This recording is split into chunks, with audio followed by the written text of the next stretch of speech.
तर आता पाहू आपण सेकंड लॉ ऑफ थर्मोडायनामिक्स.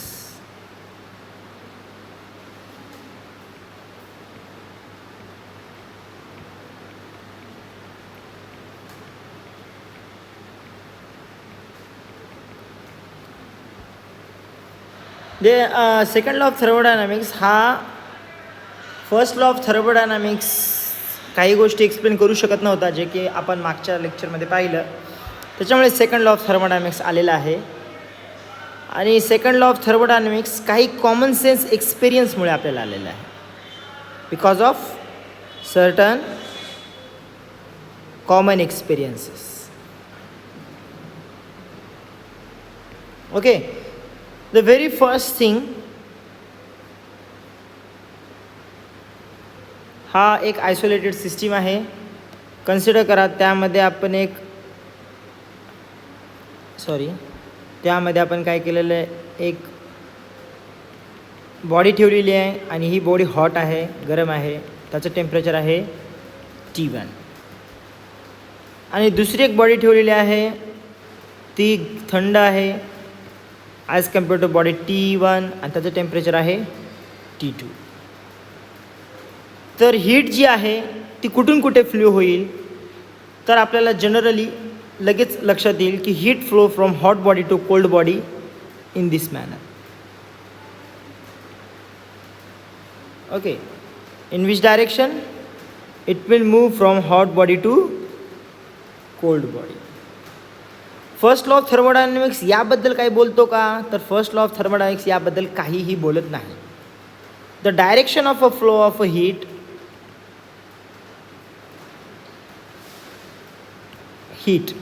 कोण सांगू शकतं? Second law of thermodynamics. Okay, अजून एक फेनॉमेनॉन कॉमन एक्सपिरियन्स आपल्याला माहिती आहे. कुठला? की मेकॅनिकल एनर्जी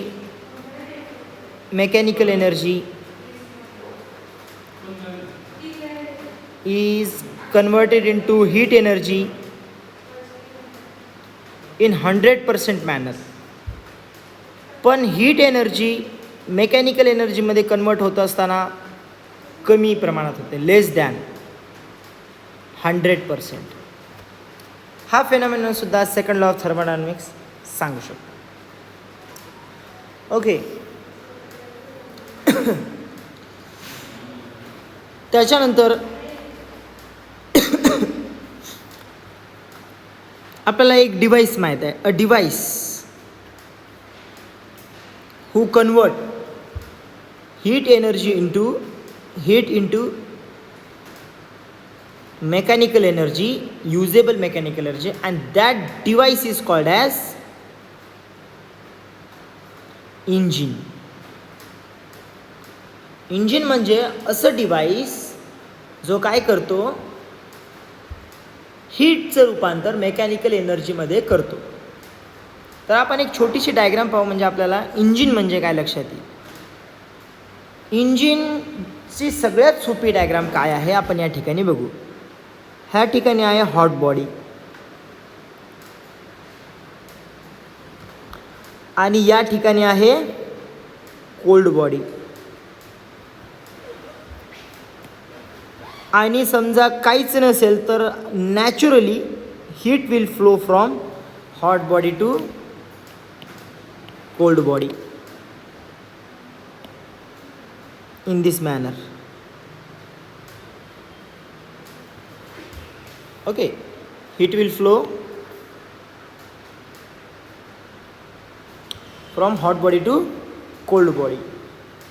जेव्हा हीट ही फ्लो होत असते from hot body to cold body, Q एवढी हीट जेव्हा फ्लो होत असते फ्रॉम आणि हीट फ्लो होते hot body to cold body, कारण हॉट बॉडीचे टेम्परेचर T1 आहे जे की जास्त आहे आणि कोल्ड बॉडीचे टेम्परेचर आहे T2 जे की कमी आहे, आणि त्यांच्यामध्ये टेम्परेचर ग्रेडियंट आहे T1 - T2 आणि which is a positive value. म्हणजे टेम्परेचर जास्त आहे हॉट बॉडीचं आणि कोल्ड बॉडीचं कमी आहे. टेम्परेचर ग्रेडियंट असल्यामुळे हीट फ्लो होते. आणि ही हीट फ्लो असताना समजा आपण या ठिकाणी एक डिव्हाइस ठेवलं ज्याला आपण काय म्हणतो, इंजिन.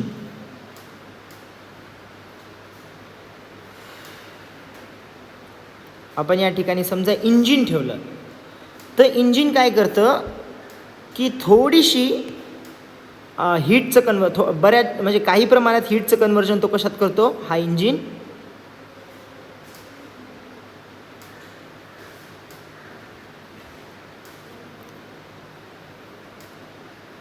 वर्कमध्ये करतो. मी व्यवस्थित डायग्राम दाखवतो म्हणजे तुम्हाला कळेल. तो थोड्याशा एनर्जीचं रूपांतर वर्कमध्ये करतं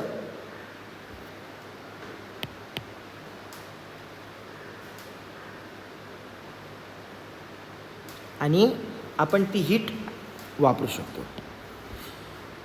work done W. Okay, so generally when heat flow from hot body to cold body, engine त्यामध्ये थोडीशी चोरी करतं. काय करतं, जेव्हा गरम वस्तूपासून थंड वस्तूपर्यंत जेव्हा हीट फ्लो होत असते तेव्हा त्याच्यातली हीट थोडीशी चोरतं आणि त्याचं रूपांतर वर्क डनमध्ये करतं. इंजिन कोणते कोणते आहेत? पेट्रोल इंजिन, ते तुमच्या गाडीमध्ये आहे. दुसरं कोणतं इंजिन आहे? Diesel engine. Third engine steam engine, ETC. त्याचसोबत अजून एक इंजिन आपल्याला माहीत आहे, ते म्हणजे सगळ्यात आयडियल इंजिन, जे थिओरॉटिकली एक्सप्लेन करतं foundation of a engine, and that engine is Carnot engine. So basically this is how it work. तर देर आर सम स्टेटमेंट्स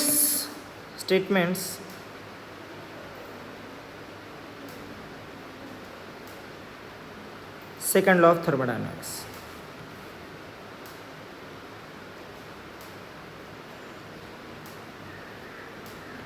काही स्टेटमेंट आहेत.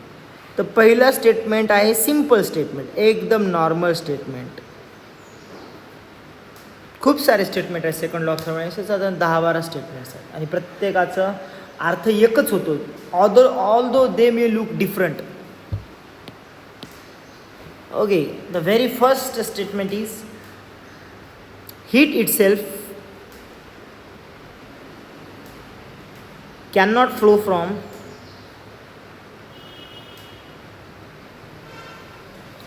cold body to hot body.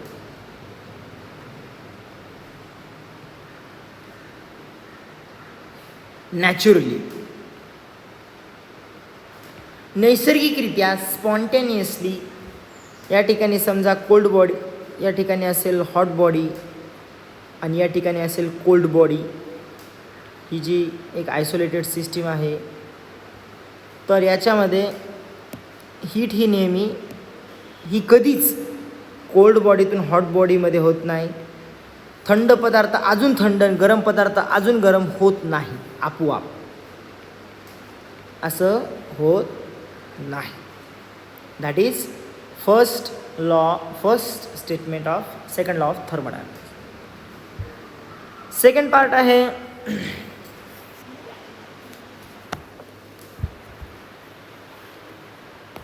Kelvin statement. Second statement आहे Kelvin, Lord Kelvin नावाच्या शास्त्रज्ञाने दिलेलं. काय आहे? It is impossible for cyclic process. Okay, हीटपासून वर्क डन जेव्हा it is impossible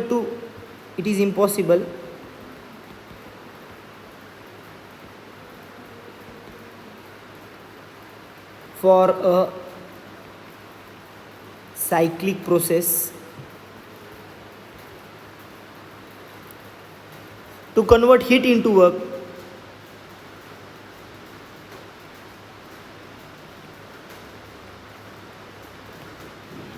without stimulant, without transfer of heat from cold body to hot body, hot body to cold body.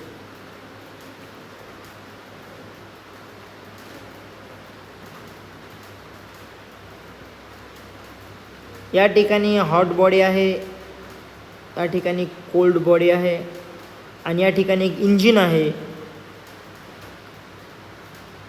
जर hot body नसेल किंवा जर hot body आहे पण cold body नसेल तर हा इंजिन वर्क डन तयार करू शकत नाही या हीटचा वापर. ह्याच्यामध्ये हीट आहे पण जर हीट फ्लोच होत नसेल, फ्लो होण्यासाठी अजून एक कोल्ड बॉडी या ठिकाणी पाहिजे, पण या ठिकाणी कोल्ड बॉडीच नाही तर हीट फ्लो होणार नाही. हीट फ्लो होणार नाही तर इंजिन वापरू शकत नाही ती हीट.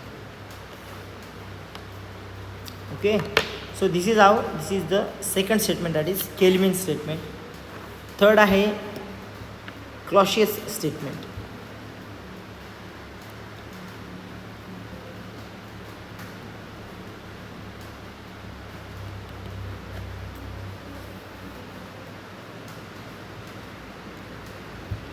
काय आहे ते statement? It is impossible for self acting machine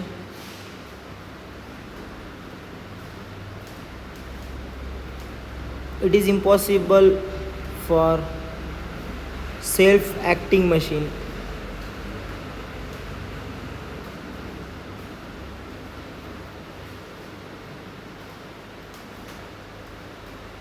without external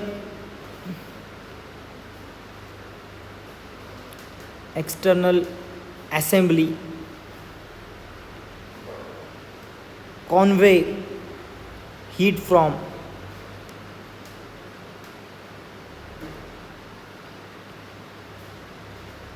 cold body to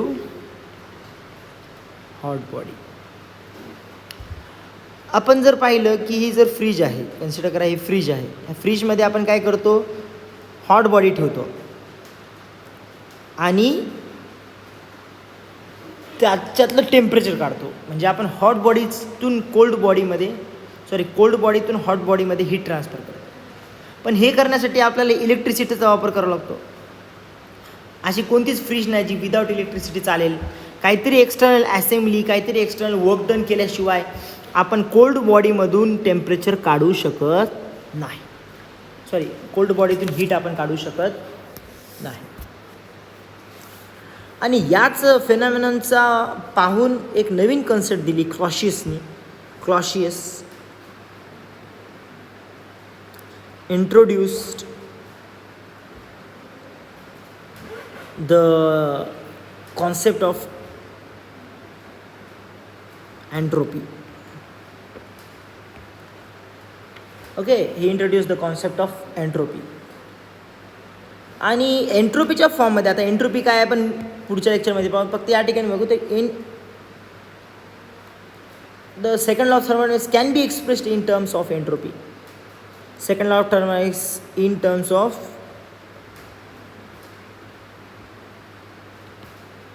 entropy of universe always increases. Entropy of universe tends to maximum. So this is how it works. Okay, and आता आपण काय काय पाहिलं ते पाहू. The very first statement we saw is the second law of thermodynamics. There are some common experiences which can lead to additional update in the thermodynamics, that is called as the second law of thermodynamics. त्याच्यामध्ये काय काय आहे, direction of a flow of heat. Second law of thermodynamics सांगतं की hot बॉडीतून cold बॉडीमध्ये heat transfer होते, cold बॉडीतून hot बॉडीमध्ये हीट ट्रान्सफर होत नाही. हे सेकंड लॉ ऑफ थर्मोडायनामिक्स सांगू शकतं. मेकॅनिकल एनर्जीचं रूपांतर 100% हीट एनर्जीमध्ये होतं, पण हीट एनर्जीचं 100% मेकॅनिकल एनर्जीमध्ये कन्वर्ट होत नाही. हे का होत नाही हे सुद्धा सेकंड लॉ ऑफ थर्मोडायनामिक्स सांगतं. त्याच्यानंतर आपण एक डिव्हाइस पाहिलं, ज्या डिव्हाइसला इंजिन असे म्हणतो, जो काय करतो की हीटचा वापर करून वर्क डन करतो. तुमच्या गाडीमधलं इंजिन पेट्रोल काय करतं, पेटतं, जळतं, टेम्परेचर वाढतं, गरम होतं आणि त्याचं रूपांतर गाडीचं इंजिन कशात करतं, तुमची गाडी चालण्यामध्ये करतं, म्हणजे मेकॅनिकल एनर्जीमध्ये करतं, म्हणजे वर्क डन करतं. ओके, आणि इंजिन तेव्हाच वर्क होतं जेव्हा हॉट बॉडीतून कोल्ड बॉडीमध्ये हीट ट्रान्सफर होत असते तेव्हाच. Okay, so delta T is equal T2 minus T1 minus T2 that is positive असेल, म्हणजे ग्रॅडियंट जर पॉझिटिव्ह असेल त्यावेळेस इंजिन वर्क डन करतं from hot body to cold body. जेव्हा हीट ट्रान्सफर होत असते तेव्हा इंजिन ती फ्लो होणारी हीटमधला थोडासा पार्ट वापरून वर्क डन करतं. There are many working as well as theoretical engines. Theoretical engine एक आहे कॅर्नो इंजिन, जे जगातलं पहिलं असं इंजिन आहे जे कम्प्लिटली थिओरॉटिकल आहे. आपण रिअल बनवू शकत नाही, पण त्याचा शोध यासाठी लावला की आपण त्याचा वापर करून बाकीची इंजिन एक्सप्लेन करू शकतो, थर्मोडायनॅमिक्सचे लॉज एक्सप्लेन करू शकतो. That engine called as a Carnot engine. नंतर auto engine also called as a petrol engine, diesel engine, steam engine, असे इंजिन्स आहेत जे काय करतात, when heat flow from hot body to cold body, ती heat जेव्हा फ्लो होत असते तिच्यातला थोडासा पार्ट वापरून वर्क डन करतात. There are many statements of second law of thermodynamics although they have exactly same meaning. Second law of थर्मोडायनॅमिक्सचे खूप सारे स्टेटमेंट्स आहेत, त्या सगळ्यांचा एकच अर्थ होतो. तर आता तो स्टेटमेंट आपण पाहू. सिम्पल स्टेटमेंट काय, heat itself cannot flow from cold body to hot body naturally. कधीही कोल्ड बॉडी टू हॉट बॉडीमध्ये नॅचरली हीट ट्रान्सफर होत नाही. म्हणजे थंड वस्तू अजून थंड झाली आणि गरम वस्तू अजून गरम झाली आपोआप असं होत नाही. केल्विनचं स्टेटमेंट काय आहे की जोपर्यंत हीटचा फ्लो होत नाही तोपर्यंत इंजिन वर्क करत नाही. अजून काय, क्लॉसियस स्टेटमेंट हे सांगतं की it is impossible for self acting machine without external assembly convey heat from cold body to hot body. फ्रीजमध्ये आपोआप साधा पदार्थ अजून थंड, थंड पदार्थ अजून थंड होत नाही. आपल्याला त्याला इलेक्ट्रिसिटी द्यावी लागते तेव्हाच फ्रीज वर्क करतं, असं क्लॉशियस म्हणतात. क्लॉशियसनी कन्सेप्ट ऑफ एंट्रोपीसुद्धा मांडलेली आहे आणि त्याचा वापर करून आपण अजून एक स्टेटमेंट या ठिकाणी मांडलेलं आहे. In terms of entropy, the second law of thermodynamics, entropy of universe always increases or tends to maximum.